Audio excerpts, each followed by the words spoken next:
Hello mga katek. Yo. Shout out shout out mga master Kilala niyo na kung sino kayo So, yo talaga. So, sa video ito, master o mga solid viewers natin, may ituturo lang ako simpleng way na para magka-signal or maging maayos yung data connection nyo. So kung sa akin effective ito, hindi ko alam kung effective din sa iba. So subukan nyo na lang din para malaman kung gumagana sa inyo. So base sa experience ko is gumagana sa akin, hindi ko lang alam kung gagana rin sa inyo, pero subukan nyo lang din. Ito rin yung video na full video na in-upload ko.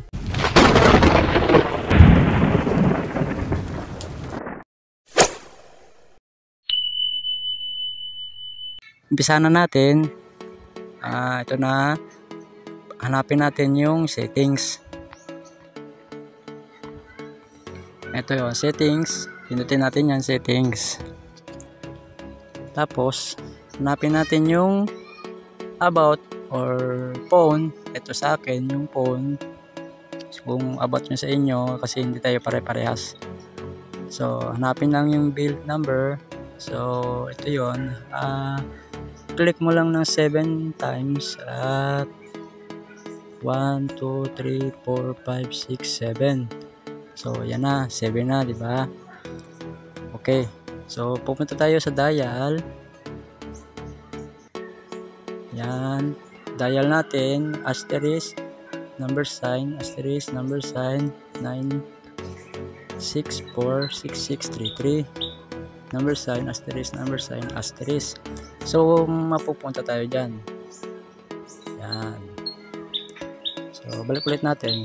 Yan. So dito tayo mapupunta.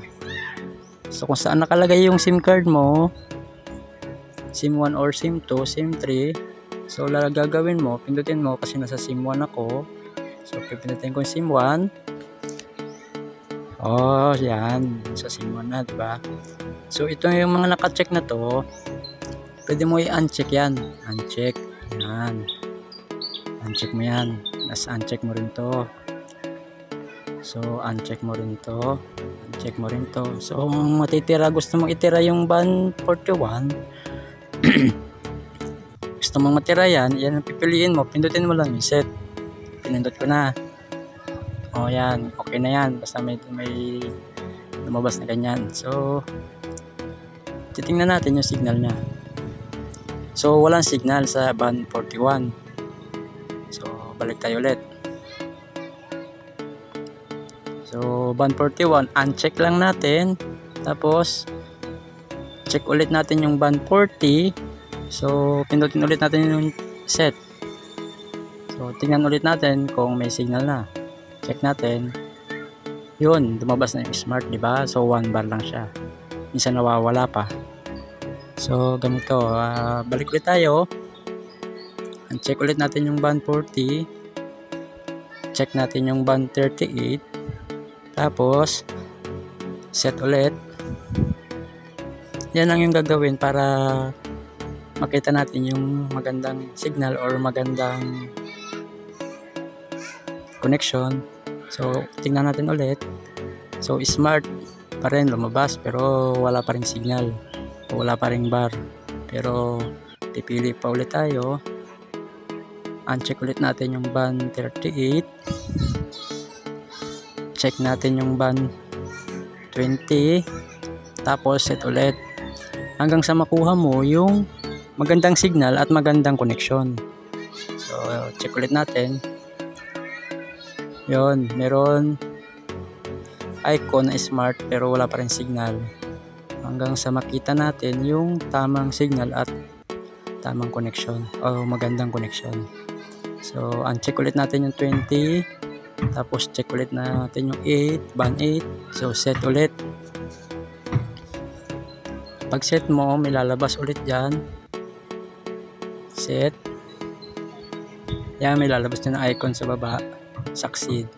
So check ulit natin yung signal. So no service na, walang signal dyan. So uncheck ulit, then check ulit ang band 7, then set ulit. Ulit-ulitin lang hanggang sa makita yung magandang signal at magandang connection. So tingnan natin, ayun, wala pa rin, di ba? So uncheck ulit ang 7, band 5 naman ang check. So set ulit. Yan, so tingnan ulit natin kung may signal. So may signal naman siya pero wala siyang bar. Uncheck ulit. So band 3, check naman, tapos set ulit. Yun, paulit-ulit lang para makita mo yung signal na maganda at yung connection. So tingnan natin, wala, di ba? So subukan ulit natin, uncheck ulit, band 1 naman ang check, tapos set. So tingnan ulit natin, wala, no service, di ba? Wala pa rin tayong makikitang signal at no service pa. So sa mga area, nakadepende na lang din kasi mahina talagang signal dito sa amin. So yun lang, at sana naintindihan at may natutunan sa bidyong ito, at sana huwag niyong kakalimutan mag-like and hit notification bells or bell icon at piliin yung all. Tapos pinaka-importante, mag-subscribe. Okay, yun lang po, at sa susunod po nating video, abang-abang lang po. Maraming salamat po and magandang araw, gabi, o kung gabi naman dyan o araw, magandang gabi, araw sa inyong lahat. So maraming salamat.